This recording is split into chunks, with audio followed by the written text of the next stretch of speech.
How do you stand out in the crowded market using PR? That is what we're talking about today on As It Relates to Podcasting. And my guest, Lauren Cobello, is joining me for this conversation. We are talking all about the importance of leveraging PR and why PR is usually the last thing on everyone's marketing list, some basic and really important tips for starting out, and how to craft these different messaging pieces, and ultimately how to make yourself be that prominent person that people want to interview, want to have on their podcast, want to have for media coverage, TV coverage, and all kinds of things.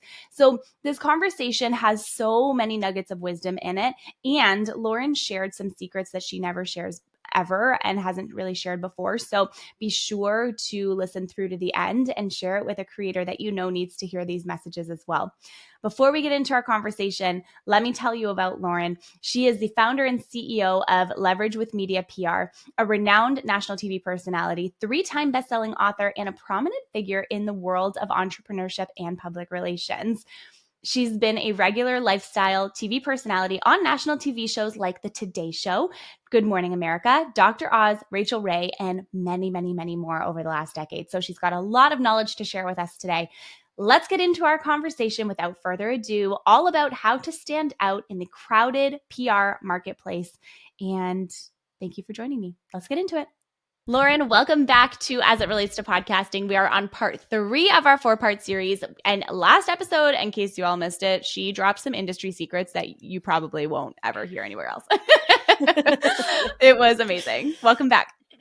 Yes, thanks. I'm glad to be back. Me too. In this episode, we are talking about how to stand out in the crowded market using PR.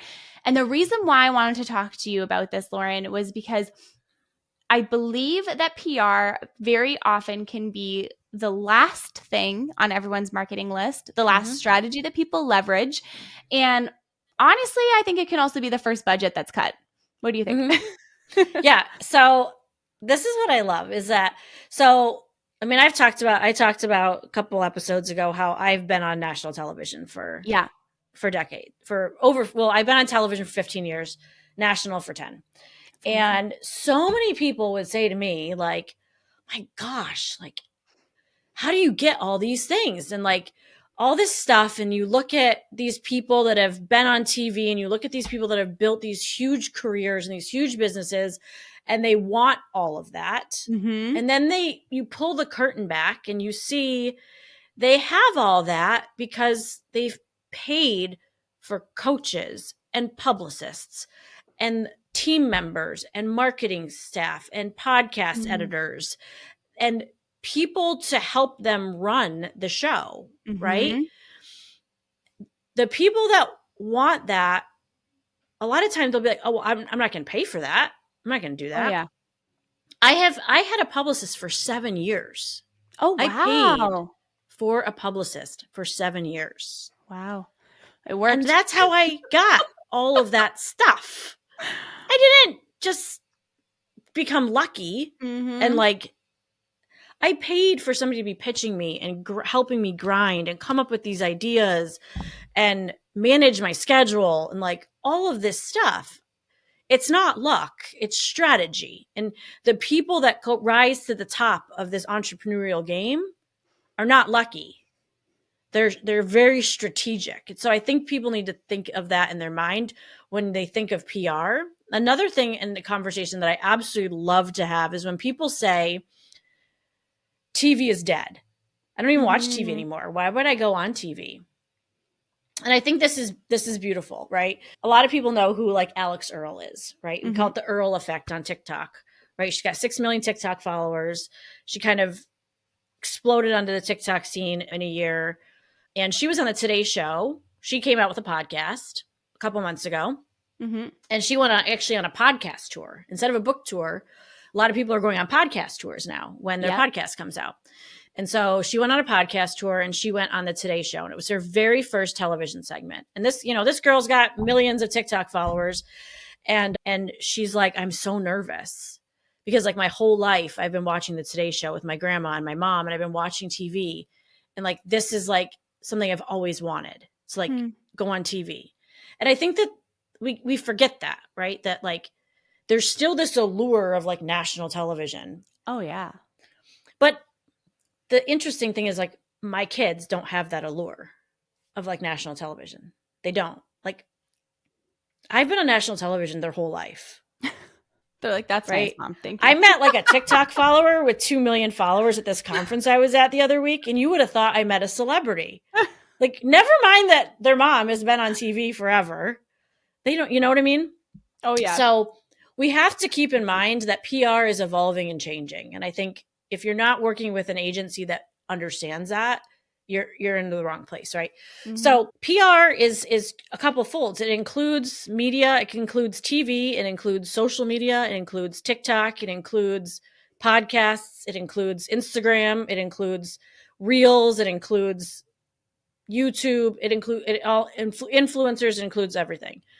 So one of the ways that we work with our clients is when you get it go on national television, like that clip gets clipped up into TikTok videos, and those will get posted on your social media. Exactly. Like you need to be able to use this.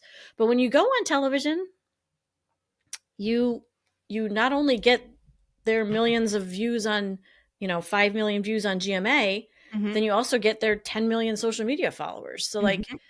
that's a topic I love to debunk because it's like, No, okay, but that's it's so great, true. It's so true because, okay, so let's say, even though kids today don't watch TV in the same way that we all did when we were growing up, which I never thought that I would feel old, but here we are. I'm just kidding. Yeah. Right? I'm like, oh, well, did that just come out of my mouth? Mhm. At the same time, all of the major news media outlets or whatever, they're also all on TikTok, right? They're on TikTok, they're on Facebook Reels, Instagram Reels, whatever. So the Yeah. content is still going to be seen. So even though maybe it's not broadcasted to all of these different people, that are watching it on TV, they're still watching it somewhere. And Exactly. it's still like you're still on the Today Show, you're still on Good Morning America. Like it's still a news outlet. You're just consuming the content in a different way. Exactly. And I think that when people understand the value of PR Mm. and you grasp how much it makes you change and builds your brand. I mean, the people that stand out in this industry are the people that are on television, that are on radio, that are writing books, that are going on podcast tours, and we're seeing a big, in PR, and I'm sure with you being in podcasting, a big wave of in-person podcasts, right? Oh yeah. And podcast tours and in-person podcasts. So like there's so much to be said with that as well. Mm-hmm. That media is always changing, always evolving. And people are like, oh my gosh, that's expensive. Yeah, because it's a heck of a lot of work. We send out thousands of pitches a month on all of our clients' behalf. And it's so much deeper than just, pitches. It's like it's building a brand and creating a public image and having people listen to what you're saying and thinking it's important. Mm-hmm. That's really the value behind it. I love that. And now if you were to break it down into 3 separate tips or 2 or 4, whatever you want, of how to stand out in that crowded marketplace using PR, what would your first tip be? The first tip would be don't talk about what somebody else is talking about. Oh, tell me more. Yeah. So if you're like watching, let's say the Today Show or Good Morning America, and you see an expert and you're like, oh my gosh, like I want to talk about that. Don't, because they already have somebody talking about that. Because Right. they're on TV talking about it. A lot of these national shows get favorites, right? I was one of them. Mm-hmm. And they get favorites and they have a person already talking about that topic. Right. So you need to kind of like 3 degrees of separation yourself off of that topic and come up with something similar that's still like in your wheelhouse, but come up with something creative. So that would be the first thing is don't talk about what somebody else is already talking about. Number 2 is get formal media training. You need to be good on camera. Like, I'm sorry, but if you suck on camera, you're not going to do good on national television. And number 3 is perfect local television before you think you're ever going to get to national. Because the first thing, if you're trying to get, like, every single client that comes to us and every single author wants the Today Show, Good Morning America, Kelly Clarkson, Tamron Hall, Kelly, everybody wants, if you have never done any local television before or any local big thing, you're not going to get on one of those shows. So you need to perfect local PR, local television, learning how to be in front of the camera. Podcasting is a great way to figure out how to talk and have great conversations and to be in front of a camera. But you need to really hone in on that, getting local first. So get local first, get great media training, and don't talk about what other people are talking about. Find a way to take that topic and make it maybe really outgoing, prop based. If somebody's just sitting down and talking, how can you bring props to that that segment? Bring it off a couple degrees of separation and make it a little bit not exactly the same. But definitely, I think those are my top 3 to getting started. I love that. Those are really, really great tips. And when you were talking about the local media versus just going national, I know that everyone always wants the top thing, right? Everyone always wants to be like at that big level. And also, there's so much power in the smaller things too. There's power in those smaller podcasts, right? There's power in going to local media or doing an article in your local newspaper or writing, being interviewed by someone who lives locally to you. I think that, yeah, it's great to want all of the big things too, but there's still an audience for the smaller ones, I and some of your actually best kind of buyer can be, right? exactly. And I kind of feel like the smaller audience sometimes are more engaged. I agree with you. They're very hyper. They are huge fans and they're very, I did 4 years of local media and I had a very strong local following I live in upstate New York. I co-hosted a local show here and I had a huge local following where I could host an event and have 200 people show up. And ever since I went to national, like, I don't have that local following anymore. And I could always count on those 200 people that like would have my back. And I don't have that anymore, because when I went to national media, it was like I lost. They still are cheerleaders and things like that, but there's something really special when you have a really strong local pull and local TV and local events. There's something really special there that you really can't discount. I agree with you fully.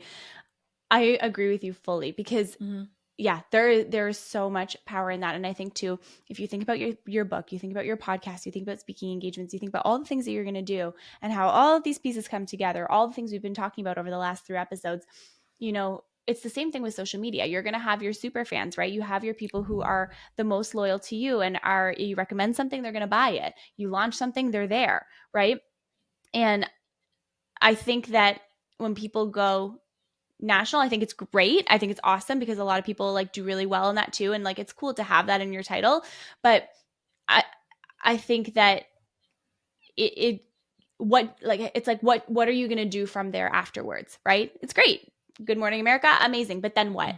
You know what I mean? Like, then what? What's the strategy from there? How are you taking that and how are you going to continue to leverage everything that you're doing and, get to write for some really cool publications or, meet some really fun people through what you're doing. So I don't know. I think that it's just like, it's a stepping stone, but also it's not the whole solution. It is. Going It's on not. Good Morning America is not going to get you in and of itself just that on the bestsellers list, Exactly. And that's why I named my PR agency Leverage with Media PR, because there's more after that. So there's speaking engagements, there's brand deals, there are internal training engagements.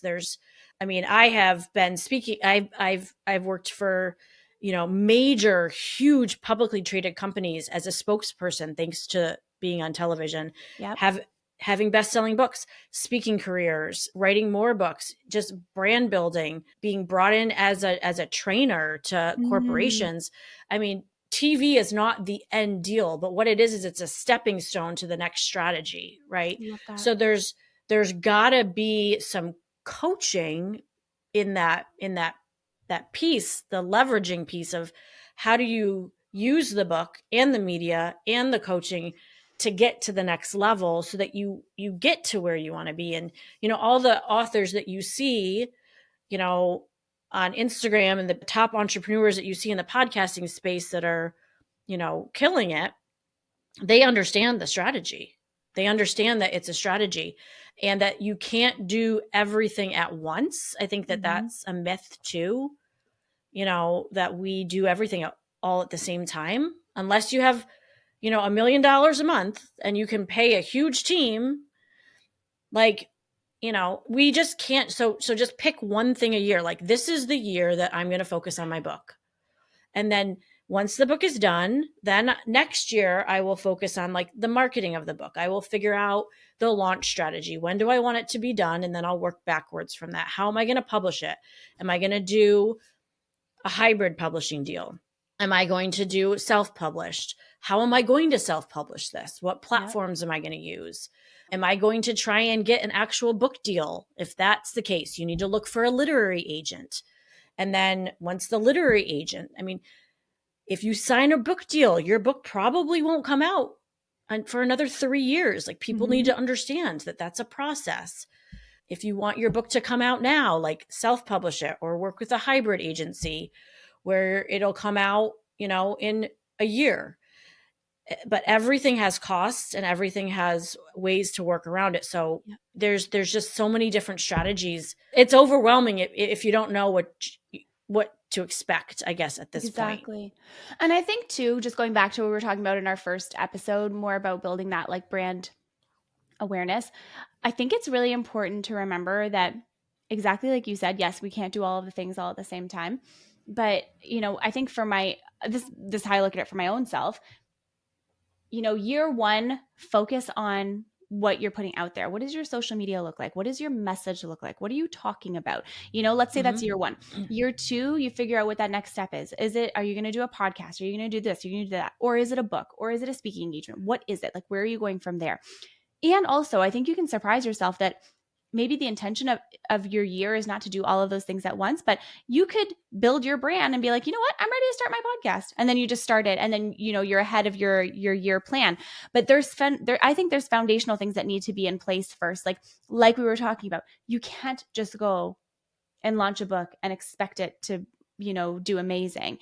You have to have a brand behind it. You have to have something. You have to have presence. You have to have people paying attention. You have to have people who care, who are going to buy it. And that doesn't happen unless you show up for your brand. And it's so true. Right? It's so true. And you have to think about strategy too. Like, should you start a podcast if you don't have anything to sell? Or should you start a podcast to get more clients if you can't even service the clients that you have? Right? Should you write a book if you don't even have time with your family now? Right? Should you invest in PR if you don't even have time to devote to the business that you have now? Like, there's strategy, but you also have to think about, like, I'm a very big, like, I've burnt out in business before and I took years off, and I went through a divorce. Like, I'm a single mom of 4. So like, I went through a divorce in the middle of entrepreneurship. Like, I've done the hard way, which is working 24/7 and crashing and burning. You have to be able to strategize this in order for your life to make sense too. So like, I'm all for like hustle and grind and like all of that, but life is so much easier when you strategize. So if you look at like a 5-year plan, like, okay, this year is going to be focusing on like writing the book or like getting my brand ready. Next year, I'm going to write the book. Year after that's going to be promoting the book. Year after that's going to be like starting a podcast. Like, there's this culture in our entrepreneurship community of doing all the things, but what you don't realize, is all the work that went in before it. And actually, I love Matt Rife, as a comedian. Oh, yes. I love Matt. I went and saw him a couple months ago, and I was watching, one of he had like a little kind of teaser of his new documentary on Netflix, and he was getting arrested, right, by police, and they're like, who's the real Matt Rife? And they're handcuffing him and they're like, how did you get here? Whatever. And, you're an imposter. And basically the major kind of idea and theme behind it was that You know, he's like, you haven't seen the 12 years of me editing videos and showing up when nobody was watching to then finally get a viral video and make it when I wanted to quit. And so often people see the success, the highlight reel of what we're doing and the PR and the activities. They don't realize that like it took us 15 years to get to where we are. Mm-hmm.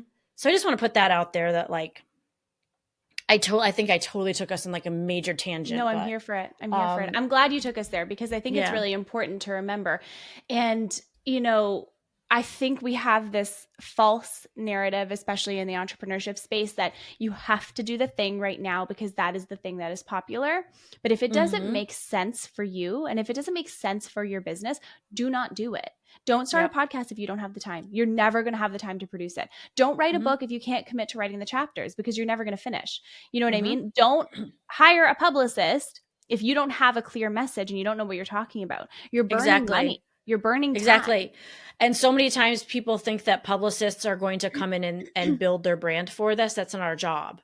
Our job is to amplify the message that you've already built. And so position it. Exactly. And position you properly. So we're not here to build your brand. So if you come to us and your brand isn't built, we're not ready. We'll send you somewhere else. You build the brand and come back to us when you're ready. Our job is to get you PR. And if your brand isn't ready, we're not going to be successful. So we won't work with you. So we want to rock it and we want to get you the best amount of PR and we want to shine so that you shine and like all the way around. Mm-hmm. So if your brand is not in a good place, then we won't take you on as a client. I love that. Amazing. Lauren, thank you so much for this episode. I think that this was really great. And I think this is like the loving smackdown that everybody in entrepreneurship needs. Boom. Thank you so much for joining today's conversation with my guest, Lauren. I hope you're able to take all of the tips that she's implemented today and transform them into your own journey as well. Be sure to check out all of the links below for ways to connect with Lauren and myself, and let us know what you think of this episode by leaving a 5-star rating if you loved it and letting us know by sending us a message on Instagram. I love hearing from you and I love hearing how these conversations impact you. So please reach out. Thank you so much for tuning in, and I will see you on the next one.